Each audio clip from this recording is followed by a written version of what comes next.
Hello বন্ধুরা, নমস্কার। আপনারা সকলে কেমন আছেন? আশা করি সকলে ভালো আছেন, আমিও ভালো আছি। তা আজকে আমি ফুলকপি আর আলুর ঝোল করব। ওর জন্য আমি ফুলকপিটাকে ধুয়ে হলুদ আর নুন মাখিয়ে নিয়েছি। আর এদিকে কড়া বসিয়েছি, কড়াইয়ে গরম তেল মানে সর্ষের তেল দেবো। কড়াটা আমার গরম হয়ে গেছে। এবার আমি সর্ষের তেল দিয়েই করব, সর্ষের তেল ঢালবো। তেলটা আমার গরম হয়ে গেছে, এবার আমি কপিগুলো ভেজে নিচ্ছি।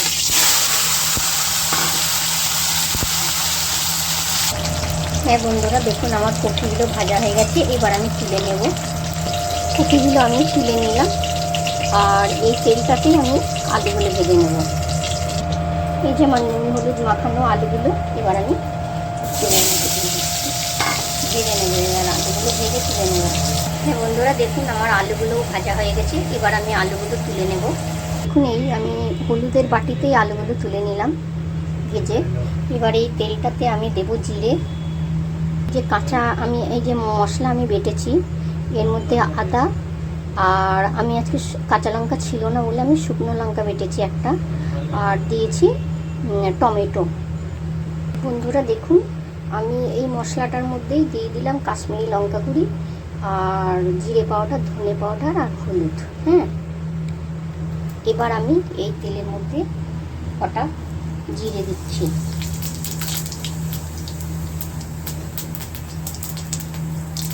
এবার এই মশলাটা দিয়ে দিলাম।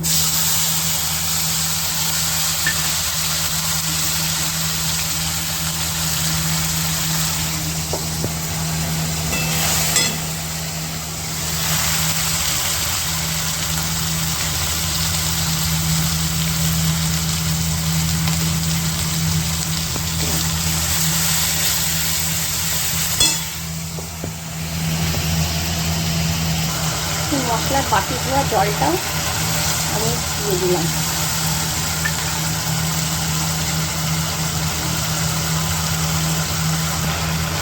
এর মধ্যে দিচ্ছি আমি একটু নুন,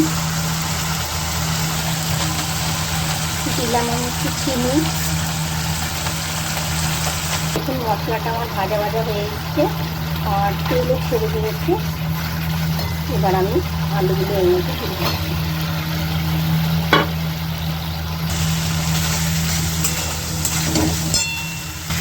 দেখুন আলুগুলো বেশ সুন্দর আমার মশলা মেখে গেছে।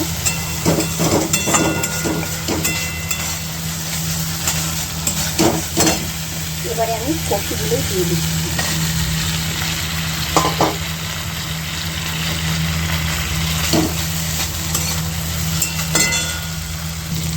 আমি একটু সামান্য জল দিয়ে একটু মশলাগুলো নেড়ে নিচ্ছি, মশলাটা মাখিয়ে নিচ্ছি।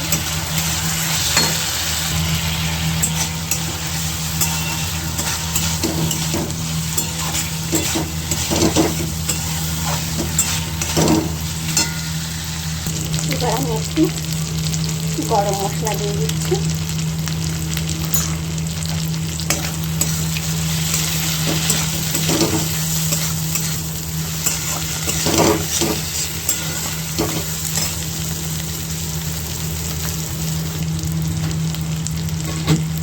আর এদিকে আমি গরম জল ঢেলে দিলাম।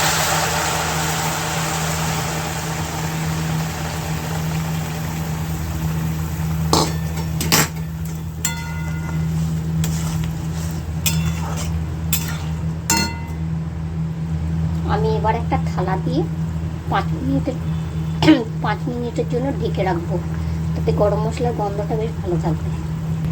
থালাটা আমি ঢেকে দিলাম 5 মিনিটের জন্য। আর আমি আজকে ঘি দিইনি, আপনারা পারলে যদি মনে করেন যে ঘি দেবো তাহলে ঘি দিতে পারেন। দেখুন আমার হয়ে গেছে 5 মিনিট পরে আমি নামিয়ে দিচ্ছি। বেশি ফোটালাম না, একটু আমার গরম জল ছিল, মশলাগুলো সব ভালো কষে গেছিল। আমার ফুলকপির ঝোল কমপ্লিট। এবার আমি বাটিতে তুলে নিচ্ছি। হ্যাঁ বন্ধুরা, যদি আমার এই কপির ঝোলটা, আলু কপির ঝোলটা আপনাদের ভালো লেগে থাকে তাহলে অবশ্যই লাইক, কমেন্ট, শেয়ার করবেন। নমস্কার, সকলে ভালো থাকবেন।